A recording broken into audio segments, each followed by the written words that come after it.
네, 안녕하세요. 용의자와의 수사반장 정미옥입니다. 오늘도 투자자들을 현혹시키는 종목들 수사해 보겠습니다. 오늘 수사를 도와주실 수사관 두 분은 토마토 투자자문 김경원 운용역, 메리츠 조금증권 오정훈 부장입니다. 두 분 안녕하세요. 네, 안녕하십니까. 네, 안녕하십니까. 네, 오늘 장에서의 새 용의자 화면으로 소환해 보겠습니다. 첫 번째 용의자는 LG전자, 두 번째 용의자 현대미포조선, 세 번째 용의자는 아시아나항공. 네, 용의자 하나씩 불러서 알리바이 확인해 보겠습니다. 첫 번째 용의자 LG전자, 그의 알리바이는 중국 업체와 부품 계약, VC 사업부 성장 기대. 네, 알리바이대로 중국 업체와 부품 계약을 맺었다는 소식에 오늘 7%대로 급등이 나왔습니다. 리포트도 나오고 있는데요. 정말 좀 이 부분에 대한 사업부 성장 기대감 가져봐도 되는 걸까요? 네, LG전자가 지금 지금 이치 자동차라고 하는 이제 중국 4대 자동차에 좀 포함되는 업체에 어떻게 보면 전기차 부품, 그러니까 배터리팩, 인버터, 그리고 드라이버 유닛 이런 거 생산한다고 우선은 공시가 좀 나왔는데, 이제 저는 LG전자를 생각할 때 단순하게 이렇게 생각합니다. 그러니까 전기차가 좋다고 해서 LG전자를 사는 거는 정말 약간 분석을 좀 제대로 하지 않은 투자자가 그런 투자 포인트로 어떻게 보면 매수를 하는 것이다라고 생각을 좀 하는 입장인데, 예를 들면 우리가 이제 배가 고파서 육회집에 가면 육회를 너무 좋아하면 육회집에 가야 되지 않습니까? 네. 근데 굳이 소고기집에 가서 서비스로 나오는 육회를 먹을 필요는 없습니다. 왜냐하면 육회를 먹으려고 가려면 육회집에 가면 되지 않습니까? 근데 전기차는 전기차가 좋다고 생각하면 LG전자를 사면 안 되고 P&E 솔루션이나 아니면 좀 작은 업체들 혹은 삼성 SDI나 SK 이노베이션 이런 업체들을 사야 되는 거고, LG전자는 매출이 연간으로 보면 한 50조 정도 되고요. 그리고 분기별로 보면 한 14조 정도 되는데, 제가 표를 하나 좀 준비를 해봤는데, 네. 2015년 분기별로 이제 브레이크다운 해서 LG전자의 이제 실적을 좀 보시면 매출 기준입니다. 매출 기준으로 보시면, 분기별 14조 매출에 VC 쪽, 그러니까 전기차 사업부의 매출이 한 5천억 정도밖에 안 됩니다. 그러니까 퍼센테이지로 보면 4%에서 5% 정도? 근데 이제 이 사업부가 연평균 30% 성장을 한다고 하더라도, 네. 너무나 미미하기 때문에 이거는 전기차 회사가 아니고, 어떻게 보면 전기차로 투자 포인트로 해서 어떻게 보면 추세를 만들면서 올라가기엔 좀 힘들고, 네. 그냥 가전사업부나 이제 휴대폰을 판매하는 사업부라고 좀 보셔야 되고, 그러면 단순하게 LG전자를 MC 사업부가 잘 되는가, 아니면 가전제품 사업부가 잘 되는가, 전혀 잘 되고 있지 않거든요. 그렇기 때문에 굉장히 좀 보수적으로 좀 봐야 된다. 좀 이렇게 말씀을 드리고 싶고, 두 번째는, 하이얼이라는 이제 중국 업체가 이제 전기 사업부를, 가전제품 사업부를 인수를 했는데, 경쟁이 이제 강화가 되든 그런 부분들은 어떻게 보면 심화가 될 수도 있고 심화가 덜 될 수도 있지만, 문제는 뭐냐면 가전사업부가 이제 돈이 안 되기 때문에 어떻게 보면 M&A가 계속 이루어지는 부분들이다. 그래서 이게 바로 이제 구조조정의 계속적인 조선 쪽도 해운 쪽도 구조조정을 하듯이, 네. 전기전자 가전제품도 이제는 돈이 안 되는 사업부기 때문에 이제 구조조정을 하고 있는 전방의 환경이 지금 조성이 되고 있기 때문에, 이거는 경쟁이 심화되든 하이얼이 들어와서 경쟁이 심화되는 우려들도 분명히 좀 있겠지만, 어쨌든 그 사업부는 이제 성장 정체다. 좀 이렇게 확실히 좀 보시면 되기 때문에 굳이 LG전자를 살 이유는 없다. 좀 이렇게 말씀을 좀 드리고 싶습니다. 그래서 전반적인 투자 포인트가 워낙 이제 바닥에서 있는 종목이기 때문에 반등이 나오는 부분들은 가능하겠지만, 주식이라는 게 이제 추세를 만들면서 올려가야 되는데 그러한 부분들은 상당히 좀 제한적이지 않을까, 좀 이렇게 말씀을 좀 드리고 싶습니다. 네, LG전자 일단 보수적인 시각에서 위험의 의견을 먼저 제시를 해주셨습니다. 자, 그렇다면 오정훈 부장님께서는 LG전자 용의자 좀 어떻게 보고 계신가요? 네, 좀 김경원 운영님 좀 부정적으로 좀 얘기했는데, 저는 조금 생각이 다른데요. 일단 LG전자가 지금까지 안 됐던 이유는 사실 이제 휴대폰 쪽이나 가전사업부, 가전사업부는 꾸준하게 잘 됐긴 했지만, 이제 휴대폰 핸드셋 쪽에서 워낙 실적이 안 나오고 계속 실패작을 거듭하다 보니까 어떤 성장 동력이나 향후 계속 매출 정체되는 그런 모습을 보이다가, 이제 LG전자가 이제 새로운 어떤 성장 동력을 찾기 위해 가지고 차량 전장 부품 쪽인 이제 VC 쪽으로 이제 진입을 하기 시작했죠.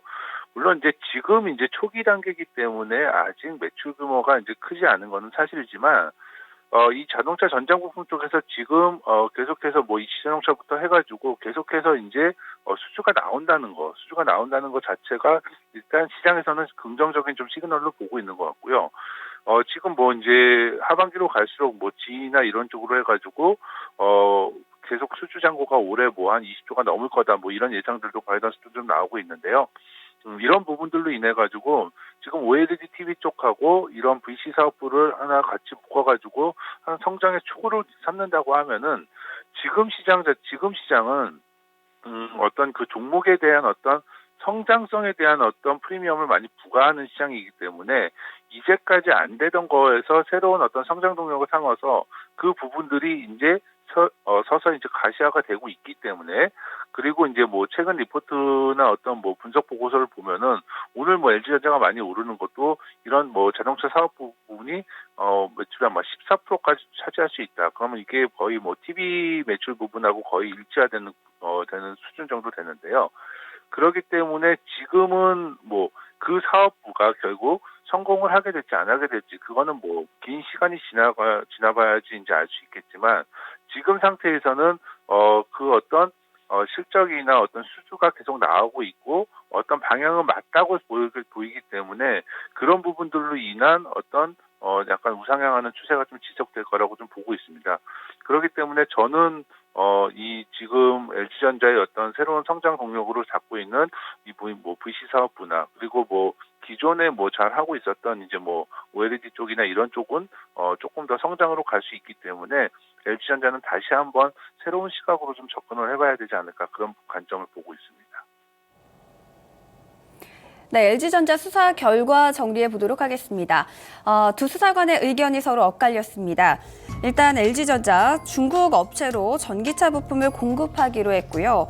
또한 OLED TV와 저장 부품, 신성장 동력이 확보가 되었습니다. 이런 부분에서는 앞으로 성장성은 충분하다라는 점에서 석방의 의견을 제시를 해주셨는데요. 하지만 현재 이 전기차 부분의 매출이 아직은 미미합니다. 한 4-5%대에 지나지 않고요. 또 본업이 지속적으로 부진을 겪고 있고 경쟁이 심화되고 있다라는 점에서는 좀 보수적으로 봐야 하지 않느냐라는 의견에서 보수적인 관점에서 위험의 의견이 제시가 되었습니다. LG전자 석방과 위험 사이에서 위험으로 분류하겠습니다.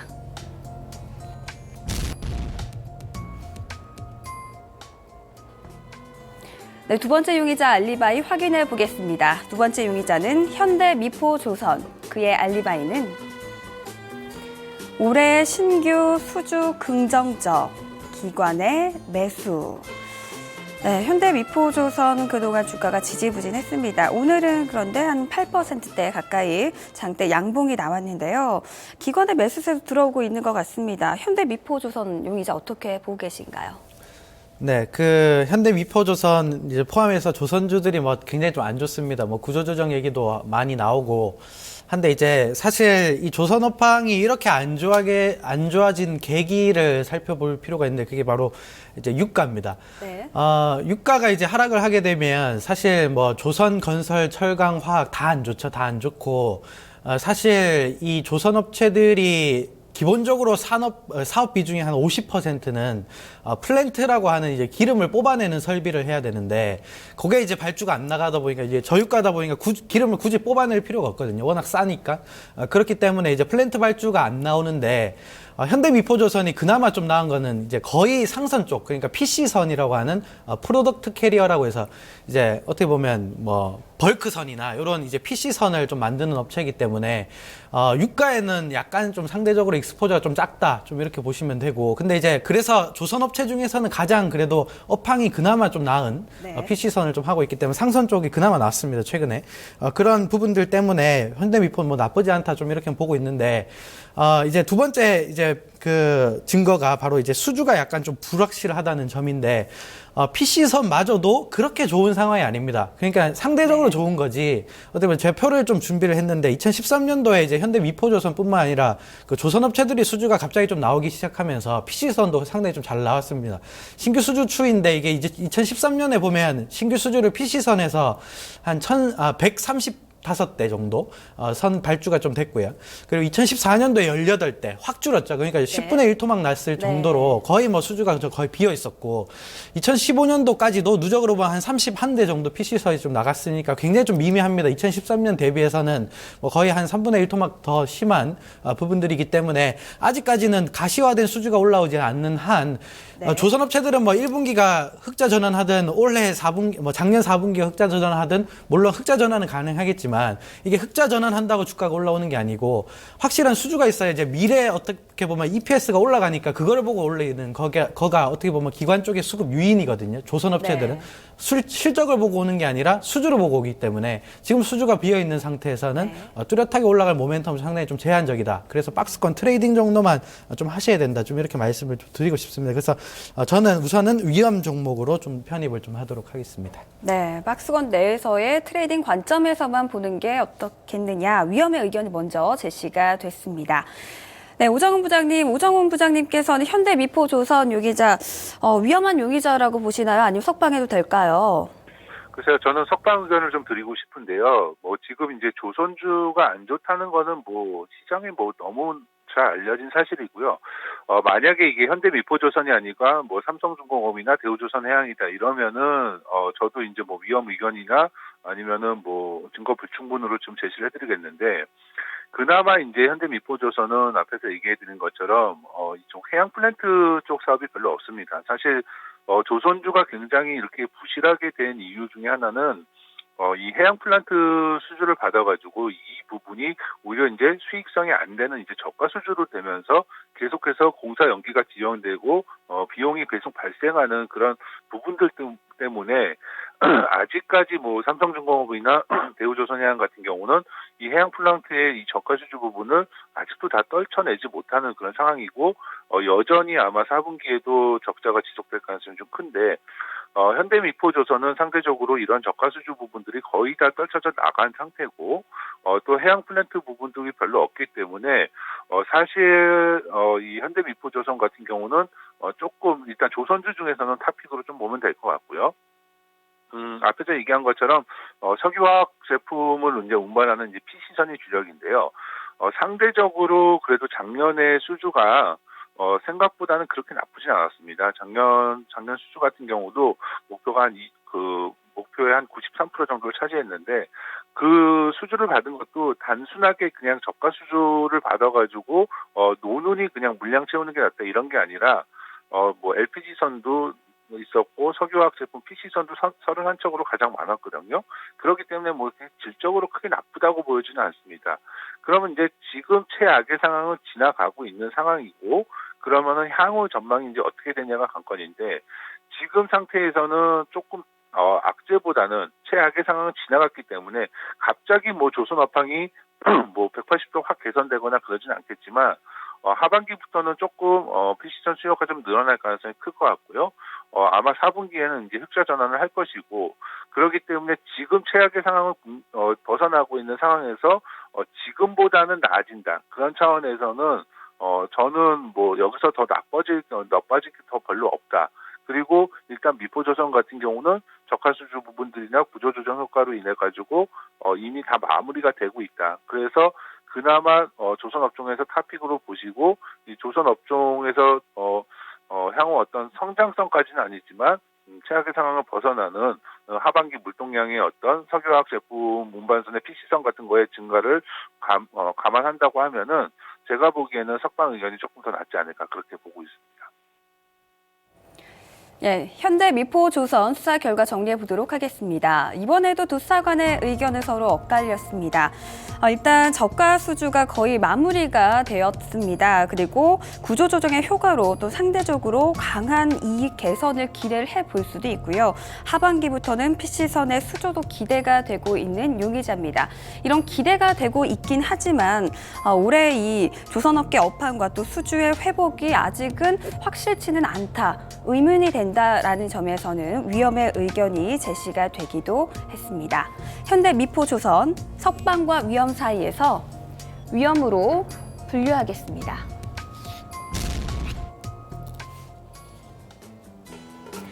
네, 세 번째 용의자 알리바이 확인해 보겠습니다. 세 번째 용의자는 아시아나항공, 그의 알리바이는 장기간 하락 트렌드, 이제는 매수해도 될 시점.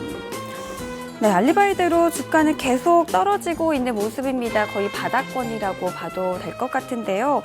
정말 이 시점에서 이 용의자 매수해도 되는 걸까요? 네, 이 사실 저유가가 제 생각에는 이거 모두가 공감하고 있는 사실이지만 굉장히 좀 장기화될 가능성이 좀 높지 않겠습니까? 그래서 유가가 빠지면 이제 항공주들이 수혜라고 좀 생각을 좀 많이 하시는 부분들도 있는데 항공주들이 이제 주요 지표가 세 개가 있습니다. 첫 번째 이제 환율, 그리고 두 번째는 이제 유가 수준이고 유가의 레벨, 그 ZU랑 연동이 되기 때문에 그리고 이제 세 번째는 그 여객 지표입니다. 여객과 이제 화물 물동량인데 지금 유가는 좋은데 환율이 너무 안 좋고 외화 부채가 이제 대한항공이나 아시아나항공이나 너무 많기 때문에 환율은 너무 안 좋고 유가는 너무 좋고 여객이나 화물 물동량은 너무 안 좋고 그렇기 때문에 유가 좋은 거는 다 상세가 된다. 좀 이렇게 보시면 됩니다. 그래서 제가 표를 간단하게 이것만 보시면 유가 하락에 대한 수혜가 상당히 좀 제한적이다라는 걸 좀 볼 수 있는데 2015년 4분기에 이제 저유가가 좀 장기화되는 시점이었기 때문에 연료 단가를 보면 연료 단가 때문에 이제 늘어나는 이익 증가 효과를 보면 한 1,850억 원, 분기별로 1,850억 원이면 굉장히 좀 큰 겁니다. 이제 큰 건데 이제 외화 부채가 있기 때문에 대한항공도 마찬가지입니다. 외화 부채가 있기 때문에 그것 때문에 이제 외화 손실이 아마 대규모로 좀 잡힐 가능성이 좀 높고요. 그리고 최근에 이제 여객 쪽에 보면 이 제주항공이나 아니면 저가 여행사들이 네. 사실 경쟁이 굉장히 심합니다. 이 대한항공이나 아시아나항공이 굉장히 위태위태할 정도로 위협을 많이 하고 있기 때문에 여객을 지금 다 빼가고 있거든요. 그런 상황이고 플러스 이제 경제 상황이 안 좋다 보니까 화물 물동량도 굉장히 좀 많이 감소를 하고 있고 그래서 총 영업이익, 연결 영업이익 증가 효과를 보면 110억 정도밖에 안 됩니다. 그러니까 한 1,800억 정도 이익을 봐야 되는데 전부 다 이제 감안하면 110억 정도밖에 증가 효과가 안 나온다.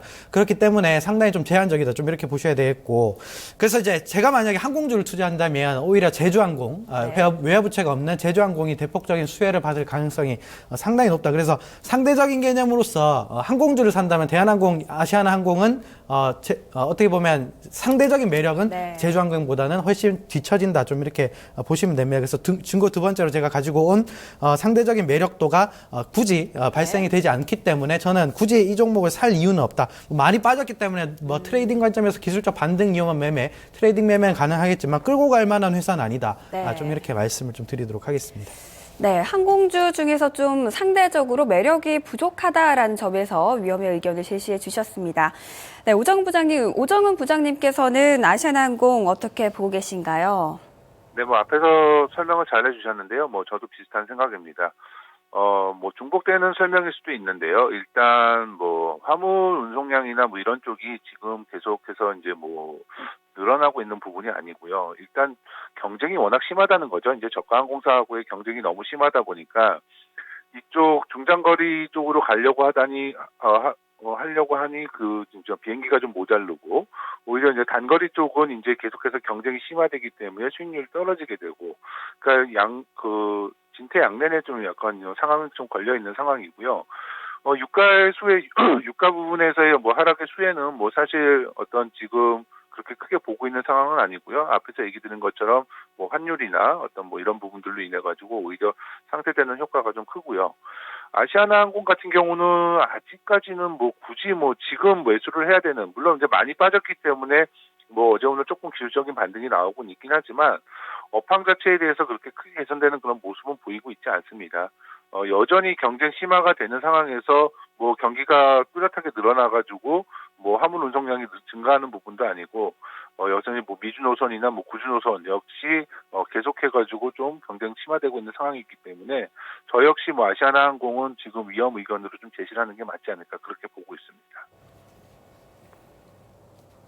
네, 아시아나항공 수사 결과 정리하도록 하겠습니다. 이번에도 두 사관의 의견이 결정적으로는 좀 엇갈리긴 했지만 그래도 부정적인 이야기들이 대부분 제시가 됐습니다. 일단 유가가 폭락함에 있어서 수혜는 좀 제한적이다라는 공통적인 의견이었고요.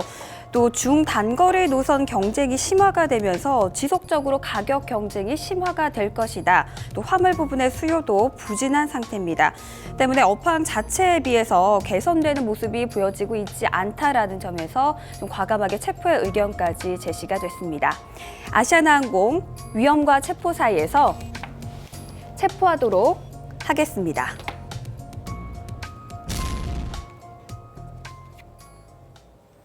네, 오늘은 이렇게 3명의 용의자 알리바이를 수사해봤습니다. 김경원 운용령님께서는 석방의 의견을 주신 용의자가 없었고요. 오정은 부장님께서는 LG전자, 현대미포조선 석방 의견 주셨습니다. 어떤 용의자가 더 매력적으로 느껴지시나요? 글쎄요, 둘 다 뭐 석방 의견을 줬기 때문에 매수를 해도 된다고 좀 생각을 하고 있는데요. 지금 상태에서는 LG전자가 조금 더 낫지 않을까 좀 보고 있습니다. 일단은 성장 동력을 갖춘 상황이고 그 부분에 대해 가지고 프리미엄을 좀 받고 있는 상황이라서 지금 이 박스권만 좀 돌파를 하고 한다고 하면은 만약에 목표가 한 7만 원까지 좀 볼 수 있을 것 같고요. 일단 지금 시장 상황이 조금 어렵기 때문에 굳이 지금 가격에서 물론 이제 지금 제가 제시해드리는 목표가는 한 5만 5천 원 정도 되는데요. 뭐 크게 차이는 나지 않지만 뭐 그 정도 가격에서 매수를 하신다고 하면은 뭐 크게 뭐 이탈되거나 뭐 물릴 가능성이 좀 약하다고 보고요. 만약에 손절 가격 같은 경우는 지지선 깨지는 뭐 4만 9천 원 정도로 제시를 하면 될 것 같고 일단은 뭐 새로운 어떤 성장 동력에 대한 어떤 부분이나 이런 어떤 차량 부분 이런 쪽에 대해서 그리고 또 이제 OLED TV 쪽은 잘 알고 있기 때문에 이런 부분들로 인해 가지고 LG전자가 조금 도약하는 뭐 한 해가 될 수도 있지 않을까 싶습니다. 그래서 매수가 5만 5천 원, 목표가 7만 원, 손절가 4만 9천 원으로 제시하도록 하겠습니다. 네, 용의자와의 오늘 수사 여기서 마치도록 하겠습니다. 저희는 내일 이 시간 또 다른 용의자를 수사하도록 하겠습니다. 고맙습니다.